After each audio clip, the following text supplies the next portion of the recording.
Madam मला मूळव्याधाचा त्रास आहे आणि रक्त पडत नाही. माझ्या छोट्या बहिणीला मूळव्याधाचा त्रास आहे पण रक्त पडते, असं का, कशामुळे?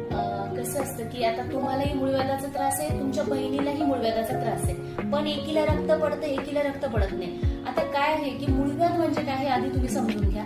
मूळव्याध म्हणजे दुसरं तिसरं काही नाही, तर ज्यावेळेस तुम्ही शौचाला जातात तर त्यावेळेस त्या जागेवर प्रवाहन केल्यामुळे म्हणजे सतत प्रेशर टाकल्यामुळे काय होतं की बाहेरचे जे मांसल भाग आहे, मांस आहे, ते मांस बाहेर येतात, मसच बाहेर येतात. आता ते जे मांस आहे ते ज्यावेळेस बाहेर येतं तर त्याला मांसांकुर किंवा तुम्ही कोंब म्हणतात. कोंब म्हणजे मूळव्याध, बरोबर आहे. अशा वेळेस शौचालय होताना त्रास भरपूर होतो, आग होते, वेदना होतात, पण रक्त पडत नाही. पण कधी कधी काय होतं, हेच ज्यावेळेस प्रेशरने तुम्ही शौचालय जातात किंवा प्रेशर टाकत असतात तर त्यावेळेस काय होतं, रक्तवाहिन्या सुद्धा बाहेर येतात, त्या रक्तवाहिन्या सुद्धा फुगून येतात. ते ज्यावेळेस बाहेर येतं तर त्याला मांसांकुर किंवा तुम्ही कोंब म्हणतात.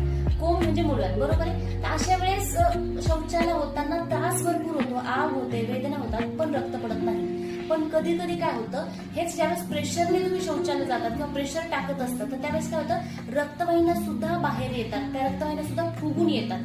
मग ज्यावेळेस या रक्तवाहिन्या फुगून येतात आणि त्यावर ज्यावेळेस मलाचं प्रेशर पडतं तर त्यावेळेस मात्र रक्त प्रवृत्ती होत असते.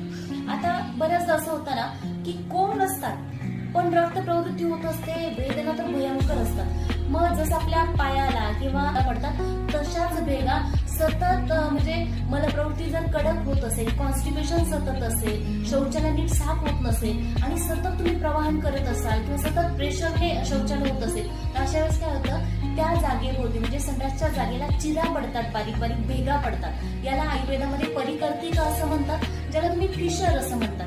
आता फिशर मध्ये कोंब तर नसतात, मात्र जखमा असल्यामुळे त्याला ज्यावेळेस मल लागतो तर त्यावेळेस मात्र भयंकर वेदना होत असतात आणि रक्त प्रवृत्ती सुद्धा होत असते. म्हणजे मूळव्याध कशा पद्धतीचे आहे त्याच्यानुसार मग रक्त पडतं की नाही हे ठरवलं जातं. आणि सगळ्यात महत्वाचं, आता तुम्ही आलेला आहात तर पहिल्या किंवा सेकंड स्टेजमध्ये म्हणजे आता त्रास सुरू झालाय तर लगेचच्या लगेच जर ट्रीटमेंट केली तर कोणत्याही शस्त्रक्रियेशिवाय ट्रीटमेंट होऊ शकते, चिकित्सा व्यवस्थित होते.